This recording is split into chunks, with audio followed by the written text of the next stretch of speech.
తనంతటోడు లేడని జబ్బలు చర్చుకున్నారు. తన మధ్యవర్తిత్వం వల్లే ఇరాన్ అమెరికా సీజ్ ఫైర్ ఒప్పుకున్నాయని డబ్బాలు కొట్టుకున్నారు. యుద్ధాన్ని ఆపేశామని బిల్డప్ ఇచ్చారు. కట్ చేస్తే ఇప్పుడు బ్రోకర్ బనిగా జోకర్. అసలు పాకిస్తాన్ ప్రధాని యుద్ధాన్ని ఆపినట్లు ఎందుకు చెప్పారు? తీరా ఇప్పుడేం జరుగుతోంది? డీటెయిల్డ్గా చూద్దాం. పశ్చిమాసియా యుద్ధం ఆపడానికి జరిగే చర్చలకు తానే నాయకత్వం వహిస్తున్నానని, ఇందుకు దేశం గర్వపడాలని షహబాజ్ షరీఫ్ చెప్పుకొచ్చారు. నిన్న ఆయన బిల్డప్ ఒకసారి చూడండి, తర్వాత అసలు కథలోకి వెళ్దాం. విన్నారు కదా, పాక్ ప్రధాని చెప్పింది ఇదైతే ఇప్పుడు జరుగుతోంది మరొకటి. యుద్ధ విరమణకు ఒప్పందం కుదుర్చుకోవాల్సిన ఇరాన్ కొన్ని డిమాండ్లు పెడితే అమెరికా ఇంకొన్ని డిమాండ్లు పెట్టింది. ఈ రెండింటిపై ఆయా దేశాలతో చర్చించి డీల్ సెట్ చేయాలి. కానీ పాక్ ప్రధాని తొండాటాడారు. వీళ్ల రిపోర్ట్ మార్చేసి వాళ్ళకి, వాళ్ళ రిపోర్ట్ మార్చేసి వీళ్లకిచ్చి ఇద్దరిని మభ్యపెట్టారు. ఈ విషయాన్ని అమెరికా, ఇరాన్ ఇప్పుడే బహిర్గతం చేశాయి. యుద్ధ విరమణపై గందరగోళం సృష్టించింది పాక్. మధ్యవర్తిగా ఉంటూ రెండు పక్షాలను మభ్యపెట్టింది పాక్. ఇరాన్ అసలు డిమాండ్లను మార్చి అమెరికాకిచ్చింది పాక్. ఇక అమెరికా ప్రతిపాదనలో అసలు వివరాలు దాచిపెట్టేసింది పాక్. అమెరికా ఉపాధ్యక్షుడి నుంచి వైట్ హౌస్ ఆఫీస్ వరకు అందరినీ గందరగోళానికి గురి చేసింది పాకిస్తాన్. పాకిస్తాన్ తీరుపై అసహనం వ్యక్తం చేస్తోంది అమెరికా, ఇరాన్. ఇరాన్ 10 డిమాండ్లు తాము ఒప్పుకునేది లేదు అంటోంది అమెరికా. లెబనాన్ పై దాడులు ఆపాల్సిందే అంటోంది ఇరాన్.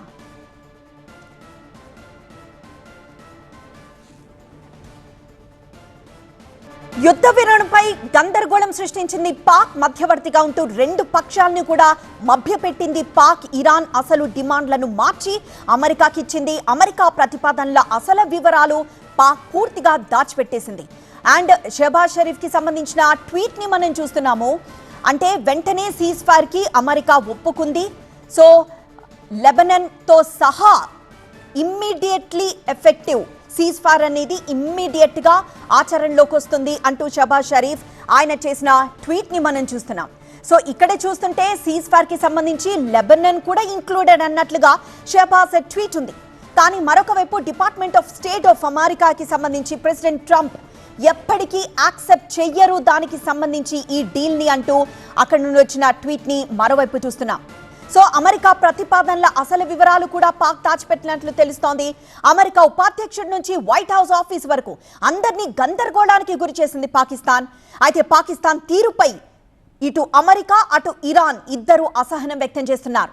ఇరాన్ 10 డిమాండ్లు తాము ఒప్పుకునేది లేదు అని అమెరికా ఖరాఖండిగా చెప్పేస్తోంది. లెబనాన్ పై దాడులు ఆపాల్సిందే అని మరోవైపు ఇరాన్ కూడా ఖండిస్తోంది. ఇక పాక్ ప్రధాని ట్వీట్ చూశారు కదా, లెబనాన్ కూడా ఒప్పందంలో ఉంది అన్నట్లుగా ఆయన చెప్పారు. అయితే ఇప్పుడు అమెరికా ఉపాధ్యక్షుడు జేడీ వాన్స్ ఏమన్నారో ఒకసారి చూద్దాం. సీజ్ ఫైర్ లో లెబనాన్ లేదని, తాము ఒప్పుకోలేదని చాలా క్లియర్ గా చెప్పారు.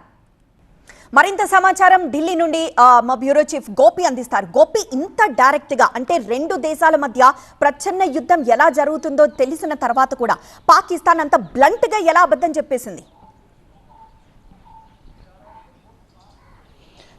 ఇక్కడ రెండు దేశాలకు సంబంధించిన ప్రతిపాదనలను పూర్తి స్థాయిలో పాకిస్తాన్ కన్వే చేయడంలో వైఫల్యం చెందింది.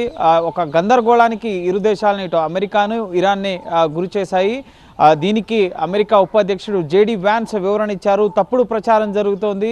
ఈ సీజ్ ఫైర్ ఒప్పందంలో లెబనాన్ని కూడా ఇంక్లూడ్ చేశారు అన్నది వాస్తవం కాదు. ముఖ్యంగా అంతర్జాతీయంగా ఉగ్రవాద సంస్థలకి సహకారం అందించే దేశాలపైన, అలాగే అటువంటి ఉగ్రమూకలున్న ప్రాంతాలపైన అమెరికా తన పోరాటాన్ని కొనసాగిస్తుంది. అందులో భాగంగానే హమాస్, అలాగే మరికొన్ని ఉగ్ర సంస్థలకి ఆశ్రయం ఇస్తున్న ఇరాన్ పైన, అలాగే ఇటు లెబనాన్ పైన ఇటు అమెరికా దాడులను కొనసాగిస్తోంది. సో లెబనాన్ పైన కూడా ఈ దాడులను ఆపుతున్నట్లుగా, ఇటు అది కూడా ఈ ఒప్పందంలో ఉందన్నట్లుగా పాకిస్తాన్ కన్వే చేయడం జరిగింది. కానీ దాన్ని జేడీ వాన్స్ అమెరికా ఉపాధ్యక్షుడు ఖండించడం జరిగింది. ఎక్కడా కూడా లెబనాన్పై తాము దాడులు చేయబోము అన్నది ఎక్కడా కూడా ఈ ఒప్పందంతో ఇరాన్తో లేదు. ముఖ్యంగా ఇరాన్ పంపించిన 10 ప్రతిపాదనలలో ఈ అంశం కూడా ఉంది.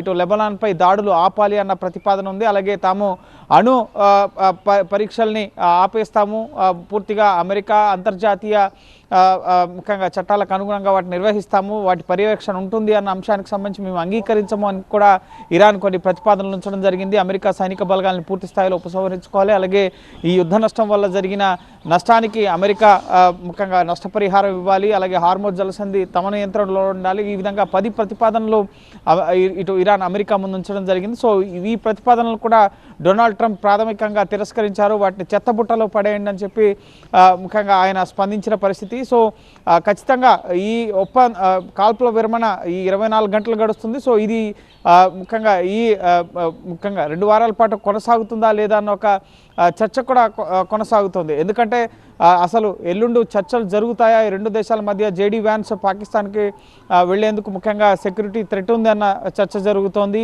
అలాగే ఇటు పూర్తి స్థాయి ప్రతిపాదనలను మార్చి పంపారు అన్నది పాకిస్తాన్ పట్ల ఇరాన్ అలాగే అమెరికా అసంతృప్తిగా ఉన్న పరిస్థితి. అలాగే ఇరాన్ ప్రతిపాదనలను అమెరికా తిరస్కరిస్తున్న పరిస్థితి కూడా ఉంది. సో యుద్ధం ఇంకా ఇంటెన్సిఫై అవుతుంది అన్న సంకేతాలను కూడా ఈరోజు ట్రంప్ తన ట్రూత్ పోస్ట్లో వెల్లడించడం జరిగింది. ఇప్పటికే ఇరాన్ నష్టపోయింది, ఇంకా బలమైన అలాగే తట్టుకోలేని దాడులు మేము చేయబోతున్నాం, అమెరికా సైనిక బలగాలు ఈ ఒప్పందం కుదిరేంత వరకు కూడా అక్కడే ఉంటాయి అన్నది ట్రంప్ స్పష్టం చేశారు. సో ఖచ్చితంగా ముఖ్యంగా శాంతి నెలకొంటుందా అంటే మాత్రం ఇంకా సందిగ్ధంగానే ఉంది. ఒక ప్రతిష్టంభన కొనసాగుతుంది అని చెప్పాలి. ఎప్పుడు ఎటువంటి సమయంలో ఏ నిర్ణయం ట్రంప్ తీసుకుంటారన్న సందిగ్ధత అయితే కొనసాగుతోంది. సో మాటిమాటికి ముఖ్యంగా ఇరాన్ చేస్తున్న ప్రతిపాదనలు నచ్చకపోవడంతో నెక్స్ట్ ఇంకా ఎటువంటి పరిణామాలు చోటు చేసుకుంటాయన్న ఉత్కంఠ అయితే ప్రస్తుతం కొనసాగుతున్న పరిస్థితి ఉంది. ఎస్ గోపి.